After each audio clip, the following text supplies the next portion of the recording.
在巴黎的日子第6回。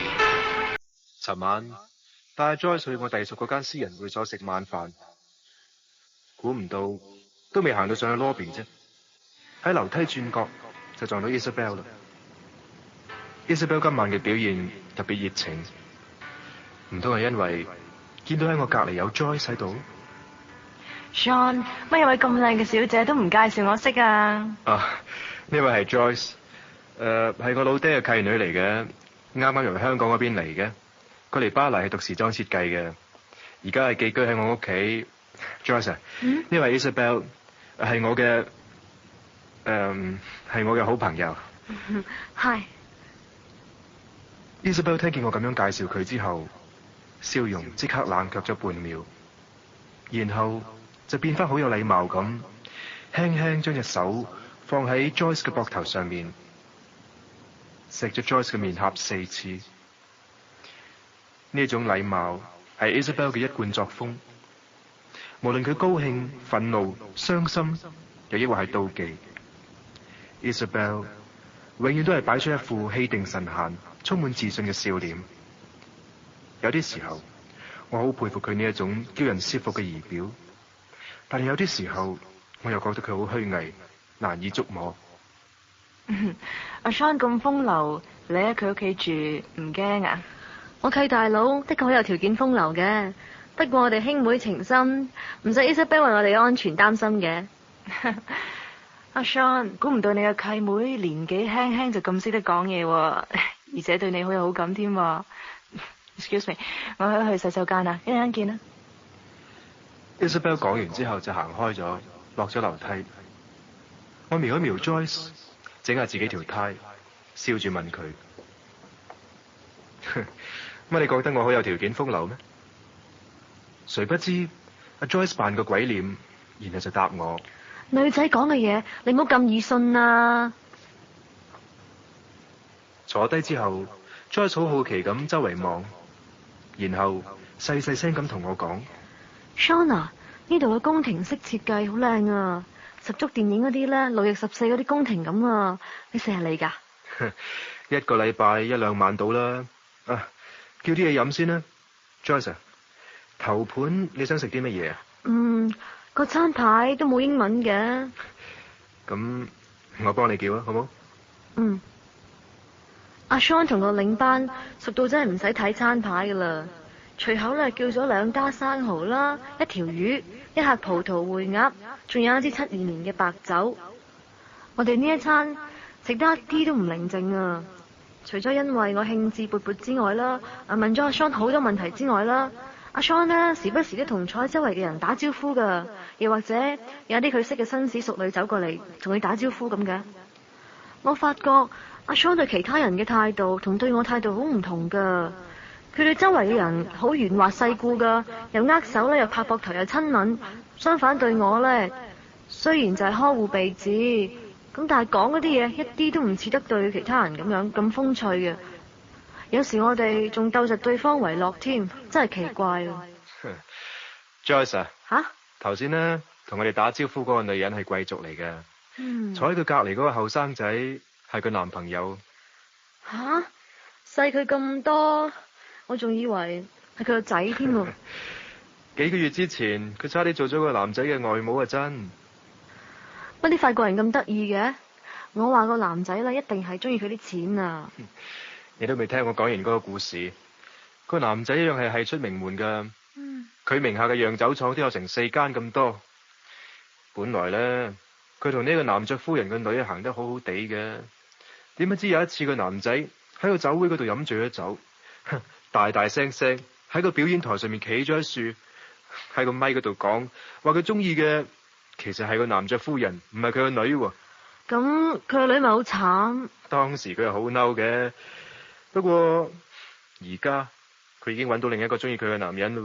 乜嗰個男爵夫人又會接受個細佢咁多嘅男仔嘅？Joyce， 呢度係巴黎啊，喺巴黎呢個咁浪漫嘅城市，大部分嘅人都會覺得愛情呢係冇年齡限界嘅。啊，太荒謬啦！唔係啊，你睇佢哋兩個而家咪幾開心。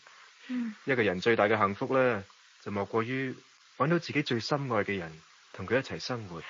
哇！乜原來你都可以咁浪漫噶？頭先聽 Isabel 講，你都好風流啊！咁你揾到你嘅最愛未啊？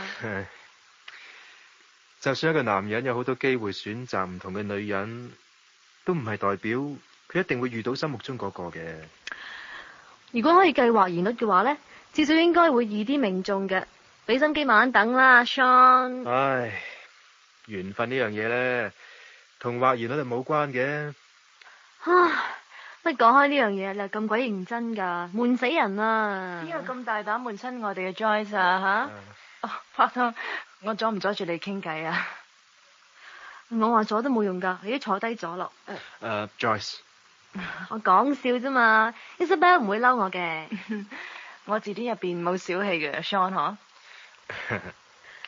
冇，我啱同阿 Sean 講開嚟咗巴黎2日，識咗啲好多言語無味啊，又要死扮熟女嘅女人，真係悶死人啊！唔係指我啊嘛，係嘛？點會呢？ Isabel 你咁高貴大方，多謝喎。Sean 啊，乜你今晚帶咗我送俾你嗰對袖口鈕啊？Joyce 你知唔知啊？呢對袖口鈕咧係我2年前特登喺米蘭買翻嚟嘅，送俾阿 Sean 做生日禮物嘅。你覺得靚唔靚啊？你啲眼光好唔好？一睇你着啲衫咧就知道噶啦。阿 Joyce 真係會講說話啦，正一鬼靈精啊真。講起上嚟 ，Sean 啊，你嘅生日就快到啦噃，今年想要啲乜嘢啊？嗱，講明先噶，唔好咁古古怪怪喎。你知咪 Joyce？舊年啊，佢要我幫佢喺貨倉嗰度搞生日 party 啊。幾有創意啊！我話又污糟又邋遢就真。但係都搞得幾成功啊！有成差唔多100個朋友到場，仲有幾本雜誌嚟 cover 添啊！哇，咁好玩咁熱鬧啊！係咧 ，Joyce， 你有冇諗過今年送啲咩俾阿 Sean 做生日禮物啦？對唔住啊，我都唔記得咗。你識咗佢幾日咋嗬？唔好意思啊。唔係噃，識咗阿 Sean 都10幾年噶啦。我仲記得以前呢，我哋好中意一齊去淺水灣游水噶，吓。係啊，我仲記得咧，有一次阿 Joyce 捉咗成袋魚仔俾我放走晒。係啊。佢居然喊到啊！嗰個救生員都走埋嚟，以為我係拐帶嘅添啊！咁我過翻隔離台先啊。今晚我要同紐約公司嗰邊嘅 President 研究下個月嘅珠寶展覽啲嘢。係咩？好啊，咁我聽晚 call 你啊 ，Isabel， 係咁啊。